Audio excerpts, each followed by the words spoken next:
Isang issue na naman ang pag-usapan sa pangunguna ni Senator Cayetano patungkol sa mga lumalabas na sakit patungkol sa paggamit ng vape ng mga tao. Question. But I'm posing it to you because that is the reality. Yes, I know TB is important. In fact, I have loved ones who have TB because sabi nga nila almost every Filipino is exposed to TB. So I know, and I know how complicated it can get because during the time of COVID, yung mga may TB mas may tama. So I know, wala tayong issue dyan.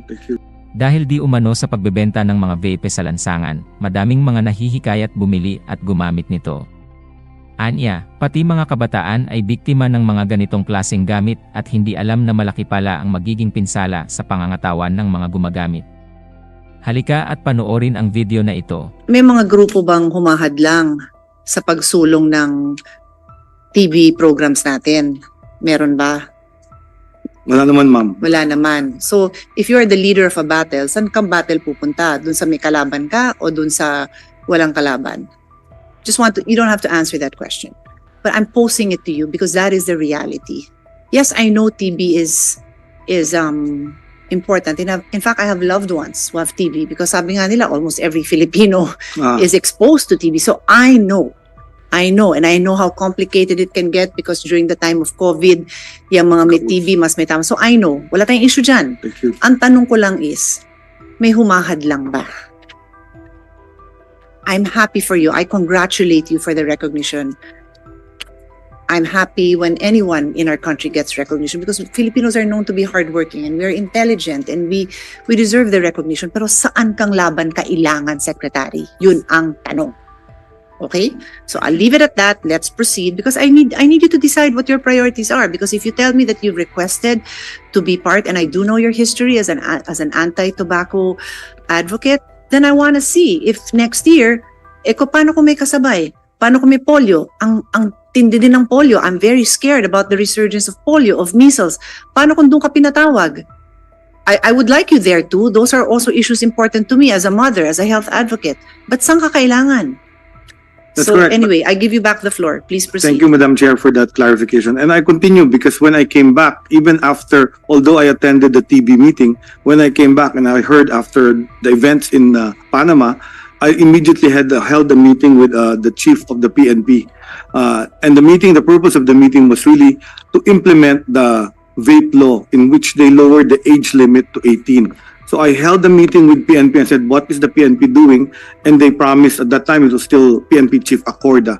So I had the high-level meeting with him with all his generals to actually discuss the implementation of execution, because I was seeing kids as I drive around. I see kids in high school uniform with something hanging on their neck, and then they actually sip. So I said, these are not 18 years old. And our law specifically says the vape products cannot be sold to 18 years old. So I was asking them to create a implementation of the law, and they gladly said they will actually. So my battles are there, ma'am. I still continue to make sure that what is made as a law and as a DOH secretary protect the health of our youth. So yun ang una kong ginawa. And then I also requested DFA, the next meeting, I would really like to see a health team that would attend the FCTC, because the FCTC is a health treaty, and the people that attend it are health experts and advocates of health. So I would like to see a Philippine delegation that actually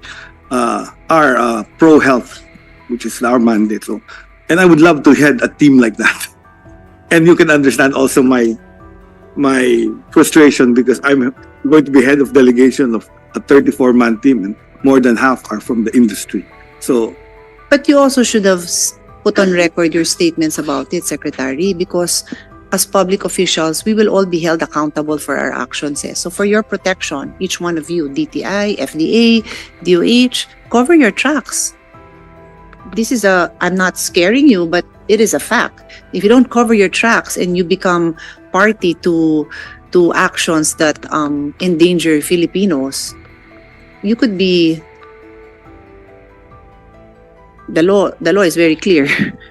You may be found negligent of your duty, and there are criminal repercussions. So that's me telling you that be careful, because the law is also very clear on what your mandates are.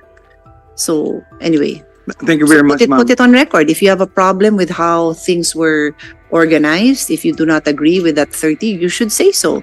You should say that I am happy to head this delegation of 6 people, of 8 people, and that the law does not allow. Are you aware, Mr. Secretary, of the prohibition on what is the word? I'm about to say fraternizing, no, with the tobacco industry, but what is the actual wording of the law? I'm sure memorized ni Dr. Julian. What is the word? About Interference. But what is the word? Tobacco industry. Can we read it? Can we read it? No, somebody just take the floor and just put on the mic kasi sabay para tayong chorus. Memorize nyo lahat. Dr. Maricar Limpi, Yes. ma'am. Unnecessary interactions with tobacco industry.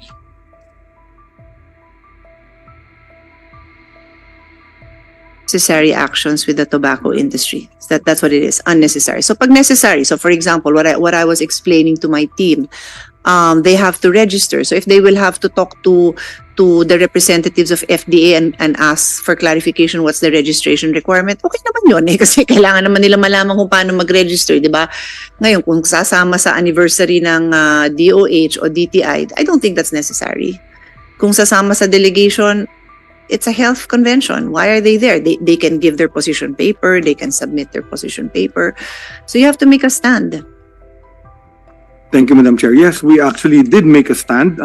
We had several meetings with the DTI, Tobacco Authority, DFA in the DFA building, and we held several because we submitted our own statements and positions for against tobacco in those meetings. Of course, there were some agreements, but there were also disagreements. And in fact, in those meetings, I clearly stated that we should not even speak if we have a disagreement between the members of the delegation. Can you say that again? That statement? Because what happened in the previous FCTC was we were given an ashtray award, not in this one, the previous one, that because there were statements that were vague from the Philippine delegation. There was pro and anti-tobacco statements being said at the same time. So in the meeting, in the preparations for Panama, I specifically stated we only declare things that we have consensus on.